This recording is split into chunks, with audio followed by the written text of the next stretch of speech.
Hey, what's up?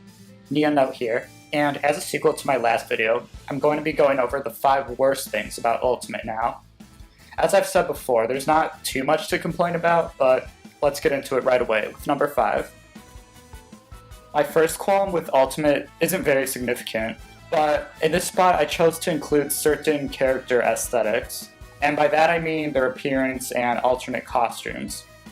While most characters look amazing on the Switch, some just look off and worse than they did in Smash 4. Zero Suit Samus is the biggest offender in my opinion. No, I'm not talking about the reduction of some of her feminine assets, but rather her face, which just looks off in this game. Her face looks like it's not finished rendering or something. Other eyesores include Rosalina, whose hair looks like it's made of plastic, and Bowser, who just looks way too dark and sickly, and frankly not like his canon, bright Koopa self. As for the alternate costumes, there are plenty of standouts and some duds, as is customary in every Smash game. But they really messed up some of the alternate costumes on other characters too. Mario, despite getting 2 awesome new costumes in the form of Builder and his wedding tuxedo, lost his most iconic alternate, the Fire Flower.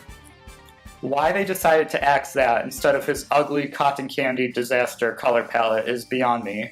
I don't buy the whole, oh, he already has a white alternate now. You know who already has 2 white alternate costumes? Peach, who also didn't get her wedding outfit. So yeah, overall they just made some questionable decisions when designing these characters, but what else is new? Next up is another less significant aspect, but still an annoying one nonetheless. And that's the general menus of the game. To me personally, the layout is just kind of confusing overall, and the icon in the middle of the home menu made me think it was something that could be selected. The worst thing, however, is the fact that you are forced to create a new rule set every time you want to change the rules in Smash mode. While saved rule sets are great for go-tos, it's annoying as hell to have to either constantly edit them or make new ones just to change any single aspect of Smash mode. They should have kept this saved rule set feature, while also presenting the normal menu bar at the top of the character select screen for quick changes. At number 3 is the fact that there is no co-op option for World of Light.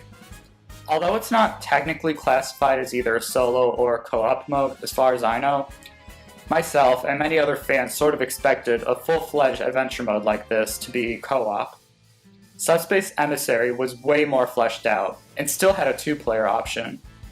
I don't think it would have been such a hard fix to implement a second person into spirit battles, and have the captured spirits be shared between the 2 players or whatever. I expected the first player to control the overworld travel with perhaps the difficulty of each battle, scaling in relation to the number of people involved. Taking turns playing World of Light is of course an option, but who likes to take turns in Smash Bros, am I right? At number 2 is All-Star Mode. This one just plain confuses me. In this game, you don't battle a set of characters at a time with a rest area in between to heal and whatnot. They decided it would be a good idea to have an endless battle with every single character in one go with no healing whatsoever. If you've already tried it yourself, you know it's just as insane as it sounds. Basically, it's pretty much impossible, at least in my experience and from what I've heard from others online.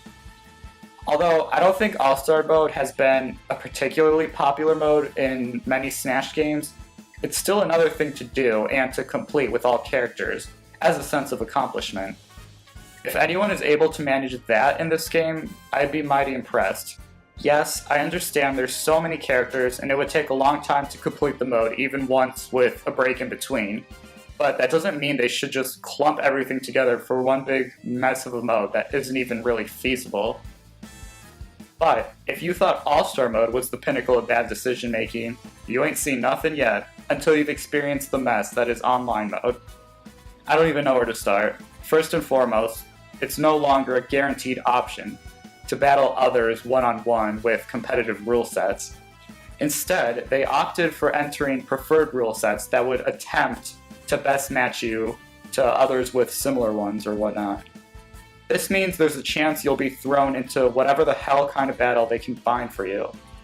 I don't know the exact criteria they use to match you up with people, But the fact that you aren't guaranteed a specific kind of battle based on your preferences anymore just totally ruins most of the online experience right off the bat. It would have been so much better if they just kept for glory and the for fun separations that we saw in Smash 4. They might have done this to decrease the waiting times for battles, but what they stupidly failed to realize was that people would prefer to wait for something that they are sure they will get and want, than to be thrown into battles that they don't really want to fight. Coupled with the fact that online is a paid thing now, I personally don't find it worth it at all. On another note, the Elite Smash concept is such a freaking letdown from how it was originally presented, at least in my eyes. Just like regular matchmaking, Elite Smash does not guarantee your preferred type of battle. Even worse, in my opinion, is how you have to build up your global Smash power for each character individually to be able to utilize this mode, meaning you're locked into certain characters. So stupid. The battle arenas are a cool addition, I guess, but they don't really help matters much, considering you'll be waiting most of the time for other people to finish battling using the rule sets you also want to play with. And if the room creator leaves, everyone else does too apparently, so there goes that. Just trying to make that whole feature work efficiently overall is just too complicated in my opinion, and only highlights the fact that they had a perfectly good system in place that they threw out the window for no good reason other than to cater to Sakurai's apparent hatred of competitive battling or something. So yeah, this is my list of the 5 worst things about Super Smash Bros. Ultimate.